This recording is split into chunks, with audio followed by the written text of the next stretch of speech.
আসসালামু আলাইকুম। সবাই কেমন আছেন? আশা করি সবাই অনেক ভালো আছেন। আমি বদিরুজ্জামান আপনাদেরকে স্বাগতম জানাচ্ছি আমার YouTube channel IR study corner বাংলায়। আমরা ইউরোপীয় ইউনিয়ন নিয়ে আলোচনা করতেছিলাম। এই পর্যায়ে আমরা ইউরোপীয় ইউনিয়নের ফরেন পলিসি নির্ধারণের ক্ষেত্রে যে ডিটারমিনেন্টগুলো রয়েছে বা যে স্কোপগুলো রয়েছে তার শেষ ৩টা স্কোপ নিয়ে আলোচনা করব।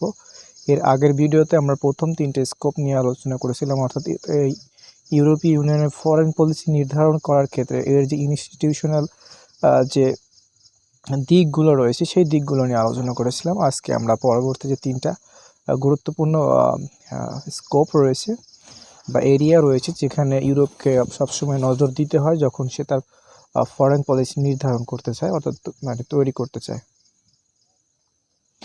তো বন্ধুরা, আপনারা এখনও যারা আমার এই চ্যানেলটিতে সাবস্ক্রাইব করেন নাই, আশা করি আপনারা চ্যানেলটিতে সাবস্ক্রাইব করে নেবেন আর পাশে থাকা বেল বাটনটিতে ক্লিক করবেন যাতে পরবর্তীতে ভিডিওগুলো সহজে পেতে পারেন। তাহলে চলুন বন্ধুরা, আমাদের মূল আলোচনায় আজকে আমরা চলে যাই। আজকে আমাদের আলোচনার বিষয় হচ্ছে understanding European foreign policy, the functional scope part 2। তো এর আগের ভিডিওতে অর্থাৎ ডিটারমিনেন্টের ক্ষেত্রে আমরা দেখিয়েছিলাম যে মূলত ফরেন পলিসি ক্ষেত্রে ইউরোপীয় ইউনিয়ন তার সিভিল এবং মিলিটারি ক্যাপাসিটি বিল্ডিংয়ের জন্য অনেক কাজ করে, অর্থাৎ এই দুইটা ফাংশনকে বা এরিয়াকে সে সবসময় কেয়ারলি হ্যান্ডেল করার চেষ্টা করে এবং এই দুইটা এরিয়াকে ডেভেলপ করার জন্য, অর্থাৎ এই দুইটা এরিয়ার ক্যাপাসিটি বিল্ডিং করার জন্য, বিল্ড আপের জন্য সে বিভিন্ন ধরনের এক্সটার্নাল এবং ইন্টারনাল পলিসিগুলো নিয়ে থাকে। তো এই যে মিলিটারি এবং সিভিল যে ডাইমেনশন দুইটা বা ফাংশনাল স্কোপ দুইটা, তো এগুলো বাদেও কিন্তু যে তার ডিফেন্সের যে ক্যাপাসিটি বিল্ডিং, এইটাও কিন্তু অন্যতম একটা স্কোপের জায়গা ছিল। তো এই যে প্রথম 3টা স্কোপের জায়গা, এগুলোর বাদেও অনেকগুলো এক্সট্রা বিশেষ করে গুরুত্বপূর্ণ বিষয় যেগুলো ইউরোপের ফরেন পলিসিকে খুব ভালোভাবে প্রভাবিত করে। আর তার মধ্যে প্রথমে রয়েছে নন প্রলিফারেশন যে বিষয়টা, এবং এই নন প্রলিফারেশনের বিষয়টাকে ভিত্তি করেই ইউরোপ তার বিভিন্ন ধরনের নীতিগুলো নিয়ে থাকে। অর্থাৎ এই যেহেতু নন প্রলিফারেশন তার সিকিউরিটি বিশেষ করে ডিফেন্সের সাথে খুবই জড়িত, তার এক্সটার্নাল সিকিউরিটির ক্ষেত্রে খুবই গুরুত্বপূর্ণ। তো সেই ক্ষেত্রে সেই এই ফরেন পলিসিগুলো এই অবজেক্টিভসকে নিয়েই তৈরি করে। এবং ইউরোপীয় ইউনিয়নের এই যে নন প্রলিফারেশন এই যে ডাইমেনশনটা, এই যে স্কোপটা, এই স্কোপের ভিতরে 3টা অংশ আছে। অর্থাৎ যখন নন প্রলিফারেশনের কথাটা আসে তখন ইউরোপ এই নন প্রলিফারেশনের 3টা জায়গা থেকে সে এইটাকে ব্যাখ্যা করার চেষ্টা করে। এক হচ্ছে WMD ডাইমেনশন, বা এটাকে বলতে পারি আমরা weapons of mass destruction dimension থেকে দেখে, আর একটা হচ্ছে সাইবার ডাইমেনশন থেকে দেখে, এবং সর্বশেষ হচ্ছে স্পেস ডাইমেনশন থেকে দেখে। অর্থাৎ এই 3টা ফ্রেমওয়ার্ক থেকে মূলত তার নন প্রলিফারেশনের জায়গাটা দেখে। তো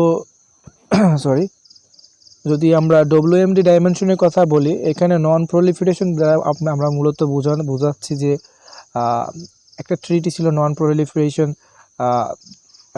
ট্রিটি, সেটা হচ্ছিল নিউক্লিয়ার যে পাওয়ার এক্সারসাইজ ওইটাকে রেস্ট্রিক্টেড করার জন্য যে ট্রিটিটা ছিল। কিন্তু এইখানে ইউরোপীয় ইউনিয়নের যে নন প্রলিফারেশনের জায়গা, তো এইখানে সেই নিউক্লিয়ারের সেই NPT ট্রিটি সহ আরও অনেকগুলো ট্রিটি রয়েছে। অর্থাৎ মূলত নন প্রলিফারেশনকে যদি আমরা বাংলায় অর্থ করি, এর অর্থ বিস্তারকে রোধ করা। তো এখানে মূলত কোন কোন বিষয়ের বিস্তার রোধ করবে সেগুলোর কথা বলা হয়েছে। প্রথমে সে উইপন্স অফ ম্যাস ডিস্ট্রাকশন, অর্থাৎ যে উইপন্সগুলো দ্বারা মারাত্মক ক্ষতির সম্মুখীন হতে পারে বিশেষ করে ইউরোপীয় ইউনিয়ন, তো সেই ধরনের যে উইপন্সগুলো আছে বা আর্মামেন্ট যেগুলো আছে, সেই উইপন্স আর্মামেন্টকে সে কীভাবে প্রলিফারেট করতে পারে, এইটা তার ফরেন পলিসির একটা অন্যতম জায়গা। তো প্রথম যে ডাইমেনশনটা আমরা বললাম যে উইপন্স অফ ম্যাস ডিস্ট্রাকশন, এই যে ডাইমেনশনটা, অর্থাৎ যে কোনো ধরনের ম্যাস ডিস্ট্রাকশন ওয়েপন্সটা কীভাবে সে প্রভাবিত করবে, অর্থাৎ এই ধরনের উইপন্সগুলো যেন আর বিস্তার করতে না পারে, এই বিষয়গুলোকে সে মানে কেন নজর দিবে সেটা যদি আমরা দেখতে চাই, যে আমরা দেখব যে এই যে নন প্রলিফারেশন ইস্যুটা ইউরোপের সিকিউরিটির ক্ষেত্রে খুবই গুরুত্বপূর্ণ। বিশেষ করে 2003 সালে যখন ইউরোপ তার সর্বপ্রথম যে ইউরোপিয়ান সিকিউরিটি স্ট্র্যাটেজি নামে ইএসএস নামে একটা উইং তৈরি করলো, এবং এই উইংটা যখন তৈরি করা হলো সে 5টা মেজর ইস্যুর উপরে ভিত্তি করে কিন্তু সে এই উইংটা তৈরি করে। এবং এর প্রথমটা হচ্ছে টেরোরিজম, রিজিওনাল কনফ্লিক্টস, তারপরে 3 নম্বর হচ্ছে স্টেট ফেলিউর, 4 নম্বর হচ্ছে অর্গানাইজড ক্রাইম, এবং 5 নম্বর হচ্ছে proliferation of weapons of mass destruction. অর্থাৎ এই যে 5টা পয়েন্টের কথা বললাম বা সিকিউরিটি চ্যালেঞ্জেসের কথা বললাম যেটা ইউরোপ ফেস করবে, সেই হিসেবেই সেই ইউরোপিয়ান সিকিউরিটি স্ট্র্যাটেজি বা ইএসএস নামে তার যে এক্সিস্টেন্স, অর্থাৎ 1951 সাল থেকে যে শুরু হলো এবং 1991 সালে যে কাঠামোবদ্ধ রূপ ধারণ করলো, এবং এত লম্বা সময়ের পরে সে কিন্তু 2003 সালে এই ধরনের কয়েকটা চ্যালেঞ্জকে মোকাবিলা করার জন্য সে আলাদা একটা উইং তৈরি করলো। সেটাকে বলা হয় যে ইউরোপিয়ান সিকিউরিটি স্ট্র্যাটেজি। এর মূল যে কথাগুলো বললাম, যে চ্যালেঞ্জের প্রথমটাই ছিল টেরোরিজম, যেটাকে আমরা ট্রান্সন্যাশনাল অ্যাক্টর বলতে পারি বা থ্রেট বলতে পারি, এইটাকে প্রিভেন্ট করা। তারপরে হচ্ছে রিজিওনাল কনফ্লিক্টসগুলো আছে সেগুলোকে মূলত সেটেলমেন্ট নিয়ে আসা। তারপরে যে স্টেট ফেইল করার যে বিষয়টা আছে, তার ফলে স্টেট ফেইলুর হলে ওইখান থেকে বিভিন্ন ধরনের সমস্যা তৈরি হতে পারে, সেই জিনিসগুলোকে দেখা। এবার তাদের স্টেট বিল্ড আপ করা।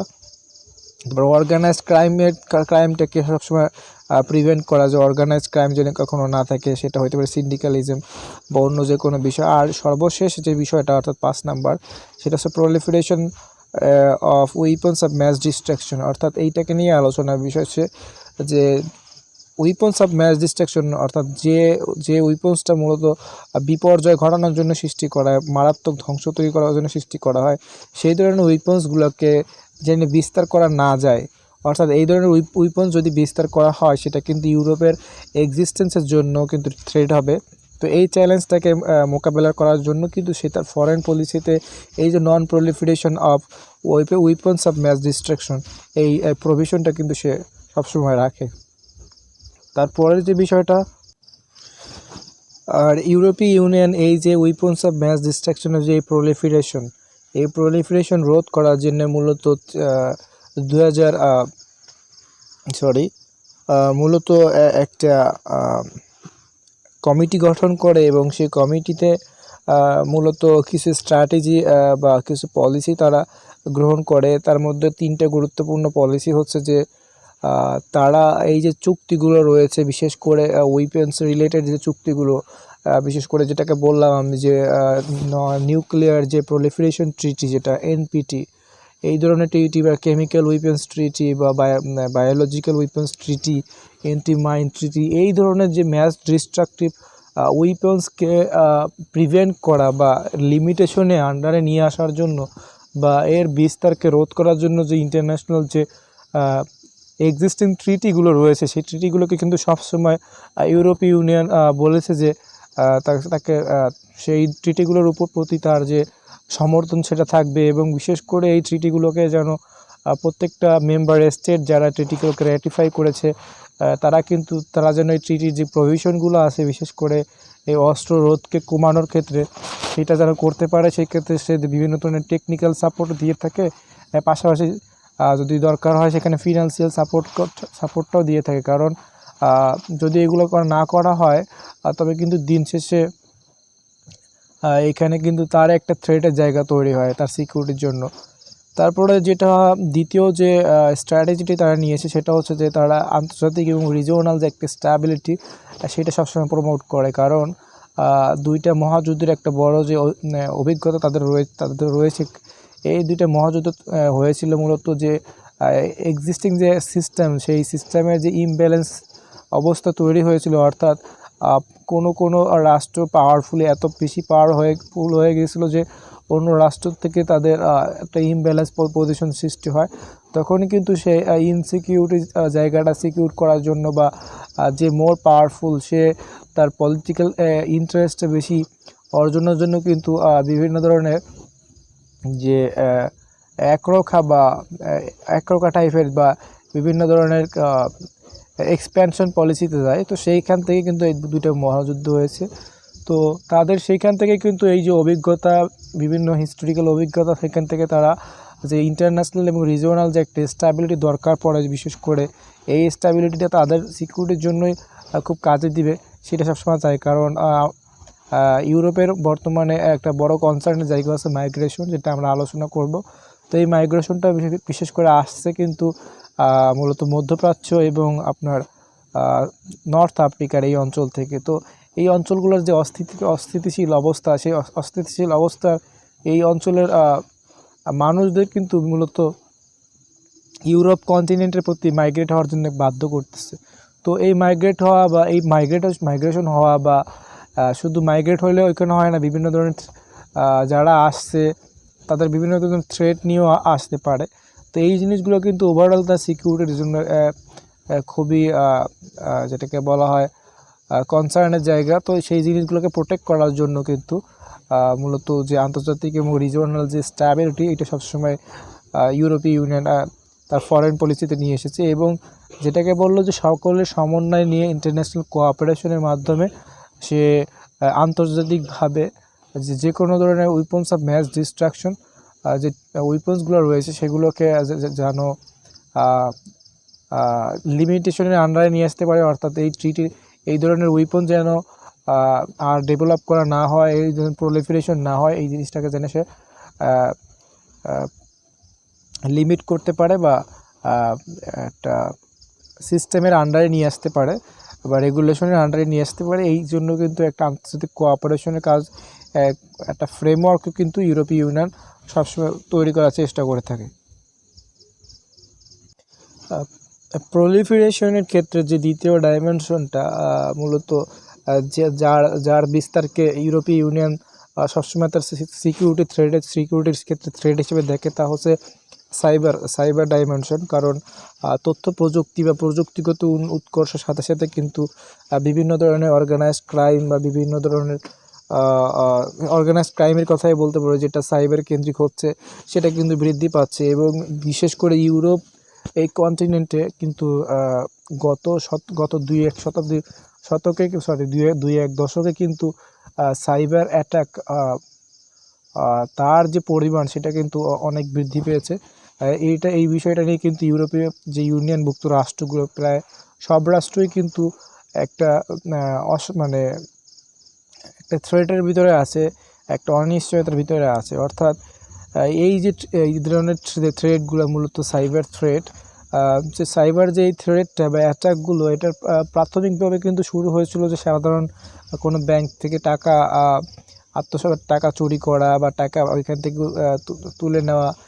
তারপরে কিন্তু ধীরে ধীরে এই সাইবারের এই অ্যাটাকগুলোকে কিন্তু পলিটিক্যাল ইউজ করা শুরু করলো। অর্থাৎ তখন কিন্তু বিভিন্ন টার্গেটেড এরিয়ায়, টার্গেটেড ইস্যুতে কিন্তু এই ধরনের অ্যাটাক শুরু হলো। পরে মিডিয়ার যে বিভিন্ন বিষয় বা যারা পলিটিক্যাল পার্সোনেল আছে তাদেরকে নিয়ে বা পাবলিক অপিনিয়নের যে ম্যানিপুলেশনের যে বিষয়গুলো, এই সকল ক্ষেত্রে কিন্তু এই সাইবার অ্যাটাকটা কিন্তু সবসময় মানে এই দুই এক দশকে কিন্তু ইউরোপীয় ইউনিয়নের প্রত্যেকটা রাষ্ট্রের ক্ষেত্রে কিন্তু ব্যাপক একটা মানে অনিশ্চয়তা তৈরি করে দিচ্ছে, একটা একটা থ্রেটফুল একটা অবস্থা তৈরি করেছে। তো এইখান থেকে কিন্তু উঠে আসার জন্য মূলত ইউরোপীয় ইউনিয়ন অনেক চেষ্টাই করতেছে। বিশেষ করে যে রাষ্ট্রগুলো রয়েছে এই ইউনিয়নভুক্ত, সেই রাষ্ট্রগুলো সকলের সহযোগিতায়, অর্থাৎ একত্রিতভাবে এই ধরনের একটা যেটাকে বলা হয় যেটাকে বলা যায় আনসিন যে থ্রেট, অর্থাৎ এখানে কাউকে দেখা যাচ্ছে না যে কে অ্যাটাকার। আর তো এই ধরনের অফেন্সগুলোকে যাতে তারা আপনার যে কালেকটিভলি জিনিসটাকে ডিটেক্ট করতে পারে, অর্থাৎ প্রিভেন্ট করতে পারে, তার জন্য কিন্তু তারা বিভিন্ন ধরনের সহযোগিতামূলক কাজ করেছে। অর্থাৎ ইউরোপীয় ইউনিয়নের আন্ডারে বা এর মধ্যে একটা হচ্ছে নেটওয়ার্ক অ্যান্ড ইনফরমেশন সিকিউরিটি নামে ডাইরেক্টিভ নামে যে একটা কম্প্রিহেন্সিভ ইউরোপিয়ান সাইবার সিকিউরিটি নামে এক সাইবার সিকিউরিটি লেজিসলেশন তৈরি করা হয়। সেখানে এই সিকিউরিটির যে সাইবার সিকিউরিটি বিষয়ক অনেক ধরনের আইন তৈরি করা হয় এবং এই আইন কিন্তু ইউরোপীয় ইউনিয়ন এবং ইউরোপিয়ান কাউন্সিলের মাধ্যমে পাশ করা হয়েছে। অর্থাৎ একটা শক্ত একটা আইনি একটা ভিত্তি তৈরি করা হয়েছে যার মাধ্যমে এই সিকিউরিটি অর্থাৎ সাইবার সিকিউরিটি যে বিষয়টা, অর্থাৎ ইউরোপ যে ডিজিটাল ওয়েতে তার সমাজটা গঠন করেছে, সেই ডিজিটাল জায়গা যদি এই ধরনের সাইবার অ্যাটাক হয়, তখন এই এক্সিস্টেন্স যা পিপলস বা সাবজেক্ট যারা আছে তাদের ভিতরে যে একটা ভীতি কাজ করে বা তারা যে নিরাপত্তাহীনতায় ভোগে, এই জিনিসগুলোকে প্রোটেক্ট করার জন্যই কিন্তু মূলত ইউরোপীয় ইউনিয়নের সকল রাষ্ট্র মিলে, বিশেষ করে ইউরোপিয়ান কাউন্সিল, ইউরোপিয়ান পার্লামেন্টের সহযোগিতায় একটা শক্তপোক্ত লিগ্যাল স্টেপ তারা নিয়েছে।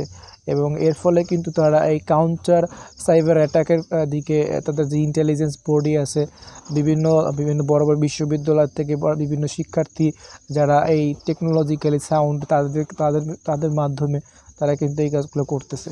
তো যখনই ইউরোপের ফরেন পলিসির কথা চিন্তা করতে হয় বা ইন্টারনাল পলিসি, কারণ ফরেন পলিসির একটা বড় জায়গা কিন্তু ইন্টারনাল সিকিউরিটির বিষয়ে।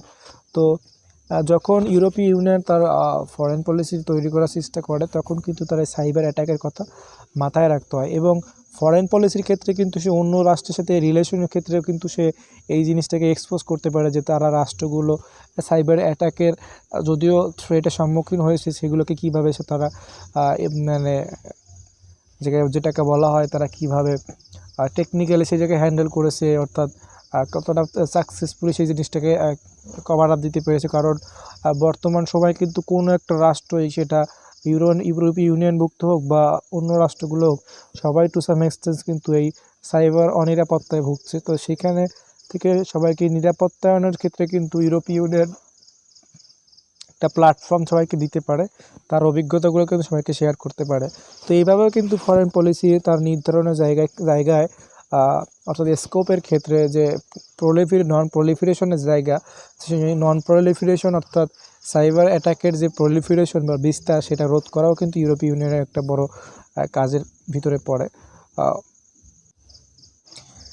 এরপরে ইউরোপীয় ইউনিয়নের ফরেন পলিসির যে নন প্রলিফারেশনের স্কোপটা, তার ভিতরে সর্বশেষ ডাইমেনশন বা যেটাকে যার প্রলিফারেশন রোধ করার কথা ইউরোপ তার ফরেন পলিসিতে সবসময় চিন্তা করে, তা হচ্ছে স্পেস ডাইমেনশনটা। মূলত স্পেস ডাইমেনশনটা খুবই গুরুত্বপূর্ণ ইউরোপের এই জন্য যে সে বিভিন্ন ধরনের সিকিউরিটি বা ফরেন অ্যাফেয়ার্স এই ক্ষেত্রে কিন্তু তার এই স্পেসের যে স্পেস রিলেটেড যে ক্যাপাসিটি বিল্ড আপ সে করেছে, এইগুলোকে কিন্তু সে বিভিন্ন ধরনের বাইলেটারাল বা মাল্টিলেটারাল যে রিলেশনগুলো আছে, সেখানে কিন্তু খুব সহজেই এক্সপোজ করতে পারে। মূলত এই যে স্পেস রেস, যেটা কোল্ড ওয়ার কালীন সময় সোভিয়েত এবং ইউএসের মধ্যে শুরু হয়েছিল, তো ইউরোপ কিন্তু অ্যাজ এ কন্টিনেন্ট বা ইউরোপের অনেকগুলো রাষ্ট্র, তারাও কিন্তু পিছিয়ে থাকেনি।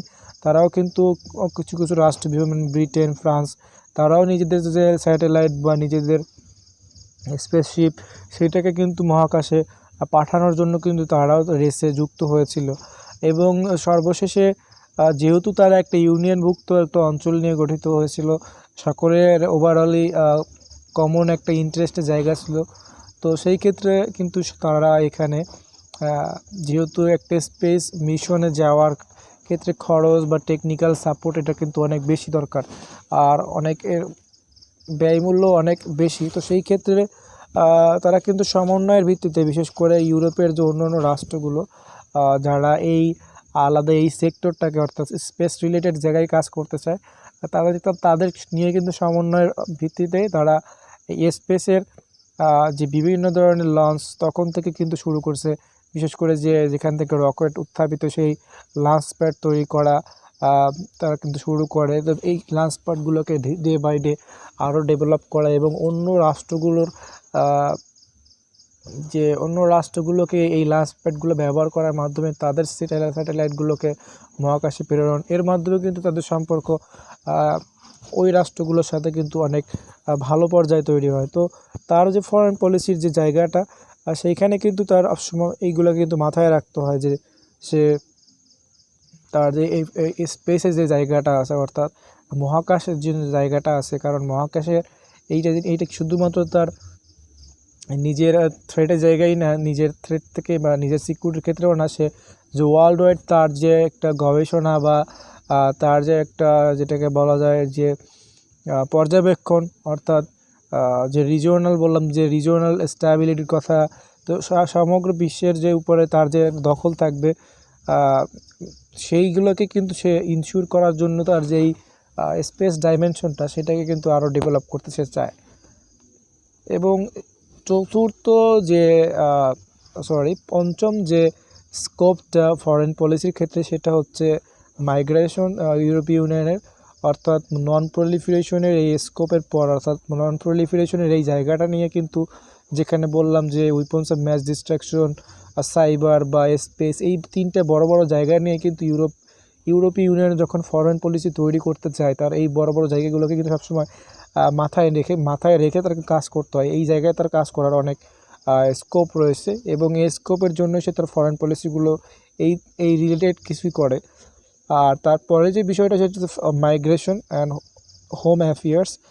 মূলত ইউরোপীয় ইউনিয়নকে একটা প্যাক্ট হিসেবে আমরা দেখি, কিন্তু এখানে মাইগ্রেশনের বিষয়টা কিন্তু যে ইউরোপের যে হোম অ্যাফেয়ার বলা হয়, অর্থাৎ যে রাষ্ট্রের সাথে মাইগ্রেট হচ্ছে, অর্থাৎ যে রাষ্ট্রের সীমান্ত দিয়ে মাইগ্রেট হওয়ার চেষ্টা করতেছে, সেই রাষ্ট্রের যে হোম অ্যাফেয়ার্স সেই রকম একটা বিষয় হিসেবে তুলনা করা হয়েছে। কারণ ইউরোপীয় ইউনিয়নের যে ইভ্যালুয়েশন বা বিভিন্ন ট্রিটি বা ট্রিটির ভিতরে যে বিভিন্ন প্রভিশন, সেখানে কিন্তু এই যে মাইগ্রেশন এই কনসেপ্টটাকে কিন্তু কোনো আলাদাভাবে ডেফিনেশন করা হয় না। কারণ আমরা দেখেছি এই ইভলিউশনটা সেই 1951 থেকে বর্তমান পর্যন্ত যে হয়েছে, এত বড় ইভলিউশনের মধ্যে যে মাইগ্রেশন এই কনসেপ্টটা, এটা কিন্তু ইউরোপের এই এক্সপিরিয়েন্সটা কিন্তু তখন কেউ ফেস করে নাই। আর যেহেতু তারা 1991 মাস্ট্রিক্ট ট্রিটির মধ্যে একটা বর্ডারলেস একটা জায়গা তৈরি হয়েছে তাদের ভিতরে, তো সেই ক্ষেত্রে কিন্তু পরে আর যে মাইগ্রেশন নামে একটা আলাদা টার্মস বা এই বিষয় নিয়ে আলাদা কিছু লিগ্যাল ডকুমেন্টস তাদের যে ট্রিটির ভিতরে যুক্ত করতে হবে, এইটা কিন্তু তারা ভাবে নেয়। তো এই যে একটা ল্যাকিংস রয়েছে মূলত তাদের যে বিশেষ করে মাইগ্রেশন পলিসির যে একটা ল্যাকিংস রয়েছে তাদের ইনস্টিটিউশনের ক্ষেত্রে, এইটা কিন্তু তাদের বর্তমান সময়ে কিন্তু তাদের অনেক সমস্যায় ফেলছে। বিশেষ করে যেহেতু এটা হোম অ্যাফেয়ার্সের কথা বলা হচ্ছে, সেই ক্ষেত্রে রাষ্ট্রগুলোর বিহেভিয়ারও কিন্তু বিভিন্ন হচ্ছে। এবং সেক্ষেত্রে আমরা দেখতেছি যে একই মাইগ্রেশনকে জার্মানি যেভাবে গ্রহণ করতেছে, সেটাকে কিন্তু ইউকে সেভাবে গ্রহণ করতেছে না। এবং এইখানে কিন্তু মেম্বার স্টেটের অ্যাক্টর কিন্তু অন্য অনেকদেরকে যে এফেক্ট করতেছে, অর্থাৎ এইখানে মাইগ্রেটেড পিপলকে যখন জার্মানি অ্যাকসেপ্ট করতেছে, তখন কিন্তু অন্য অনেক রাষ্ট্রগুলো তার এই অ্যাকসেপ্টেন্সটাকে কিন্তু রিজেক্ট করতেছে। এবং এটাকে কিন্তু ইউরোপের যে একটা সিকিউরিটির জায়গা বা তার যে প্যাক্ট হিসেবে থাকার যে জায়গা, সেই জায়গার জন্য থ্রেটফুল হওয়ার সম্ভাবনা হিসেবে তারা দেখতেছে। এবং আর একটা যে জিনিস গুরুত্বপূর্ণ, সেটা হচ্ছে যে এই যে একটা ইউনিয়ন, যেটাকে মূলত আমরা মার্কেট বেস চিন্তা করি, এই মার্কেটটা কিন্তু শুধুমাত্র ইন্টারনাল যারা সাবজেক্ট রয়েছে, অর্থাৎ ইউরোপীয় ইউনিয়নভুক্ত যে রাষ্ট্রগুলো রয়েছে, তাদের প্রত্যেকটা যে নাগরিক, তাদের জন্য কিন্তু এই মার্কেটটা তৈরি করা। অর্থাৎ এইখানে বাইরের থেকে কেউ এসে যুক্ত হবে এবং মার্কেটে কাজ করবে, এই জন্য কিন্তু এই ইউরোপীয় ইউনিয়নভুক্ত রাষ্ট্রটা গঠন করা হয়, এই ইউনিয়নটা গঠন করা হয় না। তো এইখান থেকেও কিন্তু অনেক ধরনের সমস্যা হয়। কারণ যখন মাইগ্রেটেড পিপল যখন কোনো রাষ্ট্রে ঢুকতেছে, সেখানে জবের ক্ষেত্রে কিন্তু একটা শর্টেজ তৈরি হচ্ছে, বিশেষ করে যারা স্থানীয় তখন ওইখানকার তাদের সাথে। তো এই ধরনের একটা প্রবলেম কিন্তু ইউরোপীয় ইউনিয়ন ফেস করতেছে। এবং সবচেয়ে যে বড় বিষয়, সেটা হচ্ছে ইউরোপীয় ইউনিয়নের যে মাইগ্রেশন পলিসি, এইটা নাই। তারা এখন এই বিষয়টা নিয়ে এখন ইনিশিয়েটিভ নিচ্ছে, কাজ করার চেষ্টা করতেছে। কারণ এই বিষয়টাকে তারা এখন ডে বাই ডে ফেস করতেছে। কারণ তাদের পার্শ্ববর্তী যে অঞ্চল, মিডিল ইস্ট বলি বা বলকান অঞ্চল বলি বা নর্থ আফ্রিকার কথা বলি, সেখানে যে আনস্টেবল যে পজিশন, সেই যে অস্থিরতা কিন্তু ইউরোপকে কিন্তু এই ধরনের এই যে থ্রেটটা, অর্থাৎ মাইগ্রেশন, সেই থ্রেটটার কিন্তু সম্মুখীন করেছে। এই থ্রেটটাকে কিন্তু ইউরোপকে অবশ্যই ফেস করতে হবে। আর সর্বশেষ যে বিষয় সেটা হচ্ছে ট্রেড এবং ডেভেলপমেন্ট, অর্থাৎ মাইগ্রেশনের কথা যখন বলেছি যে ইউরোপ যখন তার ফরেন পলিসি তৈরি করতে যায়, তখন কিন্তু সে তার অন্যতম একটা স্কোপ হিসেবে তাকে কিন্তু বর্তমান পর্যায়ে কিন্তু তাকে মাইগ্রেশনকে মাথায় রাখতে হয়। কারণ মাইগ্রেশন তার সিকিউরিটির জন্য, বিশেষ করে বর্ডার সিকিউরিটির জন্য বা ইন্টারনাল মার্কেট সিকিউরিটির জন্য বা লেবার মার্কেট সিকিউরিটির জন্য কিন্তু খুবই দরকার। এবং এর পাশাপাশি যে রাষ্ট্রগুলোর সাথে সম্পর্ক বজায় মানে পিসফুল সব রিলেশন বজায় রাখার জন্য কিন্তু এটা দরকার। নাহলে কোনো একটা রাষ্ট্র মাইগ্রেটেড পিপলকে অ্যাকসেপ্ট করলো অন্য অনেকগুলো রাষ্ট্র সেখানে যে ডিসকন্টেন্ট তৈরি হচ্ছে, এটা কিন্তু ইন্টারনাল যে পিসফুল সিচুয়েশন, যে স্টেবিলিটি, সেখানে কিন্তু সমস্যা তৈরি করতে পারে। তো সেই ক্ষেত্রেও কিন্তু ইউরোপীয় ইউনিয়ন তার ফরেন পলিসির ক্ষেত্রে এই স্কোপটা নিয়ে কাজ করতে পারে। এবং সর্বশেষ সেটা হচ্ছে ট্রেড অ্যান্ড ডেভেলপমেন্ট। আমরা সবাই জানি যে ইউরোপীয় ইউনিয়নের যে অ্যাজ এন এক্সিস্টেন্স, এটার মূল উদ্দেশ্য হচ্ছে ট্রেড। অর্থাৎ এইখানে ট্রেডের কথা হচ্ছে যে উদ্দেশ্য যখন শুরু হয়েছিল যে ইন্ট্রা ট্রেড, অর্থাৎ প্রত্যেকটা রাষ্ট্রর ভিতরে অর্থাৎ ইউনিয়নভুক্ত রাষ্ট্রগুলোর মধ্যে যে ট্রেড, এইটাকে ফ্যাসিলিটেট করার জন্য কিন্তু ইউরোপীয় ইউনিয়ন গঠন করা হয়। পরবর্তীতে যখন এটাকে আরও ব্যাপ্তি হয় এবং পরে অন্য অনেকগুলো রাষ্ট্রের সাথে যখন তারা সংযুক্ত হয়, বিশেষ করে বিভিন্ন বাণিজ্যিক চুক্তিতে আবদ্ধ হয়, তখন থেকে কিন্তু তাদের এই অর্থনৈতিক পরিধি বা ট্রেডের যে মানে বিস্তৃতি, সেটা কিন্তু আরও বাড়তে থাকে। এবং আর একটা জিনিস গুরুত্বপূর্ণ, সেটা হচ্ছে যে ইউরোপিয়ান ইউনিয়ন যখন তার ট্রেড রিলেটেড ফরেন পলিসি তৈরি করার চেষ্টা করে, তখন কিন্তু ইউরোপীয় ইউনিয়ন অন্য যখন এক্সটার্নাল ট্রেড রিলেশনের জন্য কিন্তু সে সবসময় বায়োলেটারাল ধরনটাকেই নিয়ে নেয়। অর্থাৎ সে সবসময় ফ্রি ট্রেড এরিয়া টাইপের একটা কিছু তৈরি করে, এবং সেই ফ্রি ট্রেড এরিয়াটাকে কিন্তু কোনো একটা স্পেসিফিক গ্রুপ অফ স্টেটের সাথে না, কোনো স্পেসিফিক কোনো স্টেটের সাথে কিন্তু তার যে ট্রেড রিলেশন সেটা তৈরি করার চেষ্টা করে। যেমন আমরা উদাহরণ দিতে পারি এখানে তার ফ্রি ট্রেডের যে একটা বিষয় আছে, যেমন সাউথ কোরিয়ার সাথে বা কানাডার সাথে, জাপানের সাথে, চায়নার সাথে। এইখানে এই সকল রাষ্ট্রগুলোর সাথে কিন্তু তার যে অর্থনৈতিক সম্পর্ক, সেই সম্পর্কটা কিন্তু টোটালি বায়োলেটারাল। অর্থাৎ কোরিয়ার সাথে তাদের সম্পর্ক, জাপানের সাথে তাদের সম্পর্ক, এখানে কিন্তু অনেকগুলো বিষয় কিন্তু পার্থক্য রয়েছে। অর্থাৎ সে এখানে কিন্তু ওভারঅল কোনো ফরেন পলিসি যেটাকে ট্রেড রিলেটেড সেটা করতেছে না, সেটা এখানে সে এই বায়োলেটারাল এই বেসিসে কিন্তু তার ফরেন পলিসির যে বিষয়গুলো সেগুলোকে সাজাচ্ছে।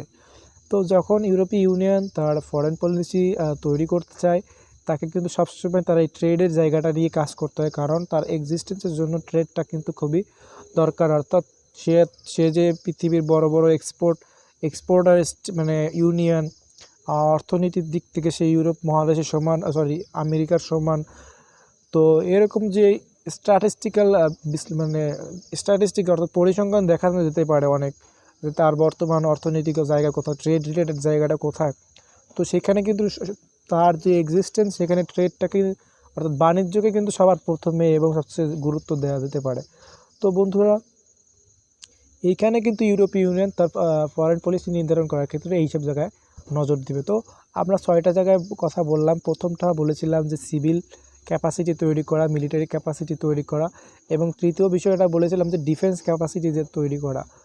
আর চতুর্থ এটা বললাম যে ইউরোপের যে এক্সটার্নাল সিকিউরিটি, তো সেই এক্সটার্নাল সিকিউরিটির জন্য যে বিভিন্ন উইপন্স অফ ম্যাস ডিস্ট্রাকশন বলি, বা তার ইন্টারনাল সিকিউরিটির জন্য বা এক্সটার্নাল যাই হোক, তো ওভারঅল সিকিউরিটির জন্য যে সাইবার অ্যাটাক আছে বা স্পেস যে জায়গাগুলো করে নেওয়া, যে ডাইমেনশনগুলো আছে, এগুলো যে প্রলিফারেশন বা বিস্তার, এটাকে সে সবসময় রোধ করার চেষ্টা করে।